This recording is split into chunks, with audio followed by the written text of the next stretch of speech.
요즘 브레이브걸스 노래 치맛바람 핫하죠? 치맛바람은 원래 부정적인 말인데 그걸 매력적인 느낌으로 확 바꿔버리니까 이게 음악의 힘인가 싶더라고요. 치맛바람은 되게 오래전부터 사용된 표현인데요. 그럼 원래 무슨 뜻이었을까요? 이 말이 본격적으로 사용되기 시작한 때는 힘들고 혼란스러웠던 1900년대 초중반하고 연관이 있어요. 그래서 이 시기를 중심으로 얘기해보려고 합니다. 자, 그러면 치맛바람 무슨 뜻이고 왜 쓴 걸까요?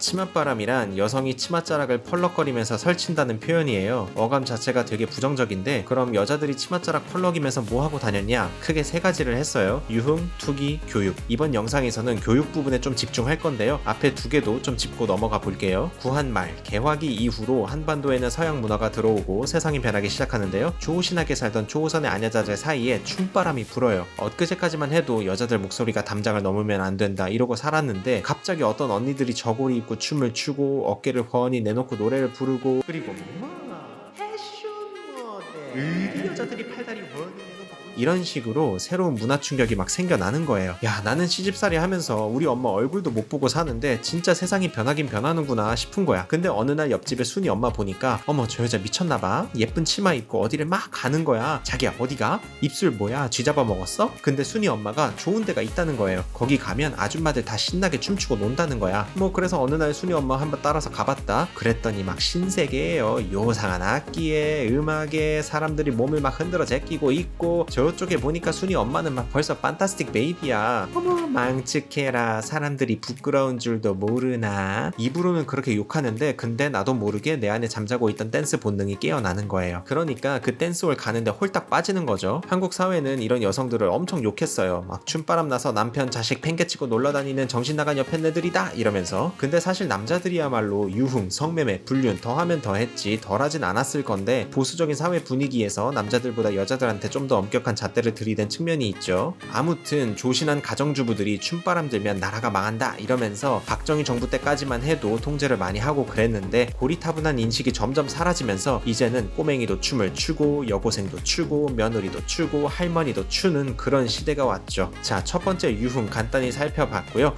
두 번째 치맛바람은요. 부인들이 부동산 투기하는 걸 보고 치맛바람이라고 했어요. 어느 날 옆집 순이 엄마 또 보니까 야, 이 여자 또 혼자 막 바쁜 거야. 뭐 하냐고 물어봤더니 부동산이 어쩌고 하는데 얘기 들어보니까 세상이 별천지인 거라 건물이 막 올라가고 어디 땅값이 뛰었다더라 뉴스가 막 들려오고 그러면 우리 동네 여자들도 한번 모여서 돈도 모으고 정보도 공유하고 땅도 사고 건물도 사고 좀 해보자 이렇게 되는 거죠. 남편이 돈이나 권력을 이용해서 부동산 정보를 빠르게 손에 넣은 다음에 아내를 앞세워서 투기를 하는 경우도 많았어요. 자, 두 번째 치맛바람 투기 잠시 짚어봤고요. 마지막 세 번째 치맛바람은 바로 미쳐버린 입시 경쟁을 가리키는 말이었어요. 이번 영상에서는 이걸 좀 살펴보려고 하는데 자, 그러면 여기에서 두 가지 질문이 생기죠. 우리나라는 대체 왜 그렇게 교육열이나 입시 경쟁이 뜨거웠던 걸까? 그리고 왜 이 미친 교육열을 치맛바람이라고 불렀을까? 일단 좀 멀리 역사적 배경에서부터 시작해볼게요. 우리나라 사람들은 옛날부터 자녀 교육에 관심이 많기는 했는데 좀 거칠게 말하자면 교육은 소수 기득권의 얘기였어요. 이름 석자 쓰고 이런 거 말고 진짜 교육이요. 공부를 해서 인격을 수양하고 출세를 하고 명예를 얻고 돈을 버는 거 이런 게 신분제 사회에서는 양반 귀족이나 특정 소수의 사람들만 누릴 수 있는 특혜였거든요. 이때 교육이란 과거의 급제에서 아버지 가문을 이어나가는 가문의 비즈니스 같은 거였고 그래서 주로 아버지와 아들 사이에 이루어지는 남자들의 일이었어요. 그래서 양반 남자들이 막 육아일기도 쓰고 이랬다며 자, 아들이 태어나서 7살이 되면 아버지와 할아버지의 손에 맡겨져서 남자로서 가장으로서 조선사회의 주인공으로서 길러지는 거예요. 그래서 이렇게 다 남자들이 애들을 데리고 다녔던 거죠. 그러다가 구한말과 일제강점기 때 신분제가 무너지면서 교육 기회가 평민들한테도 확대돼요. 이제 교육이 귀족 아버지와 귀족 아들 사이의 비즈니스가 아니라 사회 제도로 자리 잡아서 집안일로 변해간다는 말이겠죠. 자, 선구적인 교육기관들 몇 개 떠오르는 거 있죠. 1883년에 한국 근대교육의 시초 원산 학사가 설립되잖아요. 근데 이거는 국가적인 교육 제도가 아니라 특수한 케이스라서 패스하고요. 그 밖에도 우리나라의 훌륭한 분들이 학교 설립을 추진했어요. 또 그 당시에 미국에서 기독교 선교사들이 들어와서 학교들을 세웠고요. 근데 이런 교육기관들은 물론 취지는 정말 좋지만 모든 국민들을 대상으로 한 어떤 사회적 제도로 완전 정착된 건 아니었죠. 우리나라의 근대적 교육 제도가 정착된 건 일제강점기 때였어요. 물론 일제의 교육 제도라는 게 제도적으로 근대 교육이라는 거지, 사실 내용을 놓고 보면 천황한테 충성하고 말 잘 듣는 식민지 백성을 길러내는 게 목적이었죠. 우리나라에서 진정한 국민교육이 실시된 시기는 해방 이후 미 군정기 때부터였어요. 미국의 목적은 남한을 거점 기지 내지는 완충지대로 만들어서 소련을 견제하는 거였거든요. 그러려면 남한 사람들을 민주주의와 반공 이념으로 똘똘 뭉친 명예 미국인으로 길러내야만 했죠. 가장 좋은 방법은 당연히 교육이었고요. 이때 미국이 국민학교 과정을 의무 교육으로 정하면서 교육 기회가 확대돼요. 한국 사람들도 스스로 느끼는 게 많았어요. 신분제도의 폐단이나 일제강점기를 겪으면서 실력이 없으면 잡아먹힌다, 아는 게 없으면 밟힌다, 이 현실을 뼈저리게 느끼고 배움에 대한 열망을 불태우고 있었거든요. 이런 게 다 맞아 떨어진 거죠. 오죽하면 6.25 전쟁 때 피난 가면서도 공부를 했다니까요. 이렇게 모아진 에너지랑 열정이 좋게 풀렸으면 이 영상도 여기서 끝났을 텐데 이게 말처럼 쉬운 일은 아니었어요. 일제강점기를 겪고 해방 후에 나라가 분열되고 곧바로 전쟁 터지고 모든 게 다 박살이 났죠. 전쟁 후에도 독재니 쿠데타니 하면서 바람 잘 날이 없었고, 이런 대혼란의 현대사 속에서 물리적인 것뿐만 아니라 사람들의 정신세계도 완전히 다 뒤집어 엎어지는 거예요. 신뢰, 공정함, 시스템 이런 게 자리 잡을 틈이 없죠. 주먹구구식 그리고 부패가 만연해지는 거예요. 이런 상황에서 교육이란 뭘까요? 인격수양? 1950년대 60년대 헬조선 정글에서 교육이란 뭐다? 이 더러운 세상에서 나 자신을 지키고 출세하기 위한 유일한 수단이다. 이 정도 마인드 세팅 갖고 있어야지 되는 거예요. 지금까지 멀리서 한국 사회를 좀 조망해 봤는데 이제 한 걸음 더 들어가서 교육 제도나 시스템을 볼게요. 치맛바람이 과도한 입시 경쟁 때문에 나온 말이라고 말씀드렸는데요. 예전에는 중학교 입학시험 제도가 있었어요. 이 중학교 입시 제도 자체가 필연적으로 어린 나이 때부터 경쟁을 유발할 수밖에 없어요. 아까 미 군정기 때부터 국민학교 의무교육 실시되었다고 했죠. 근데 지금도 의무교육 실시 말만 하면 뭐예요? 할 수 있는 여건이 있어야죠. 학교 건물, 한국인 교사, 한글 교재, 돈 아무것도 없어요. 한국 전쟁 후에 이승만 정부는 1953년 7월에 의무교육 완성 6개년 계획을 수립하고 6에서 11세 아동 취학률을 96% 이상까지 끌어올립니다. 이거 분명 좋은 일이긴 한데 환경이 너무 열악했어요. 전쟁 끝나고 1950년대 중반부터 1960년대에 인구가 폭발적으로 늘어나요. 전쟁 끝나고 집에서 뭐 할 거 없으니까 그냥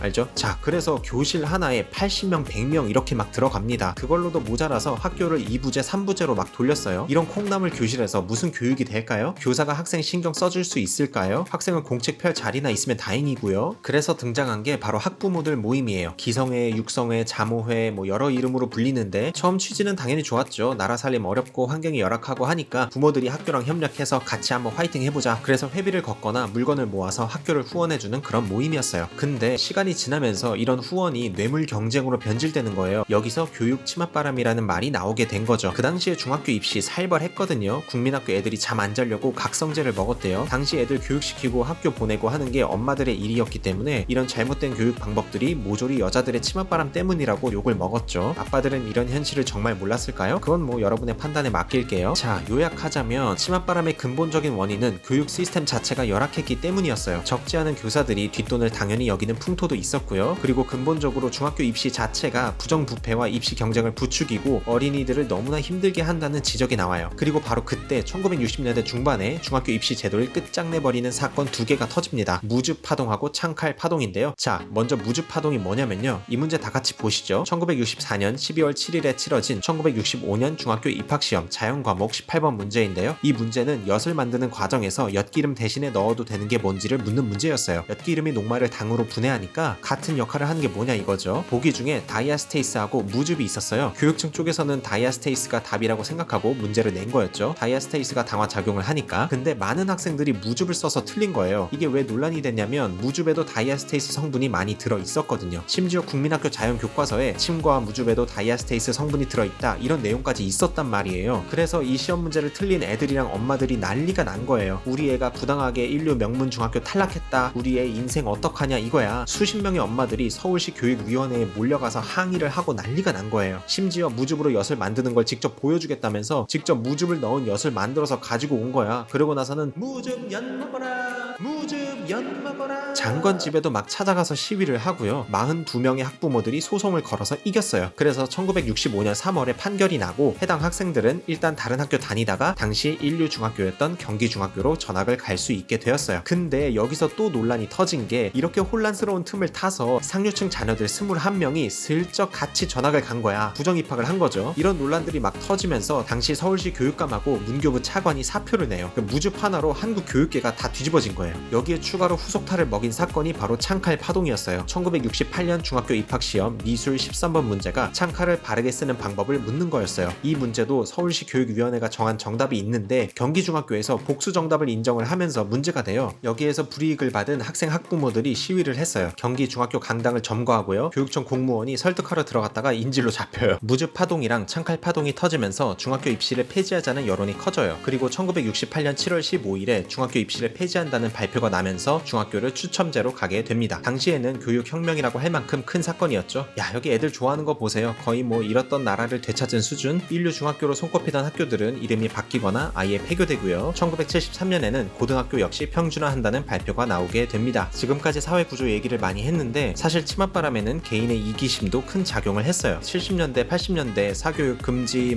고액과외 금지 등등 나름대로 사회적 제도적 장치들을 만들기는 하는데 그거 다 피해서 알게 모르게 할 거 다 했잖아요. 그게 쌓이고 쌓여서 스카이캐슬이나 펜트하우스의 괴물 주니어들이 탄생한 거고요. 자식 좋은 중학교 보내면 그게 엄마 자랑이 되고 자식 인류 중학교 탈락하면 엄마는 죄인이 되던 그런 시절이었죠. 치맛바람이라는 단어는 그 뒤로도 90년대까지 간간히 쓰이다가 요즘에는 거의 쓰이지 않는 말이 되었습니다. 이번 영상 여기까지고요. 저는 잭앤종의 종입니다. 감사합니다.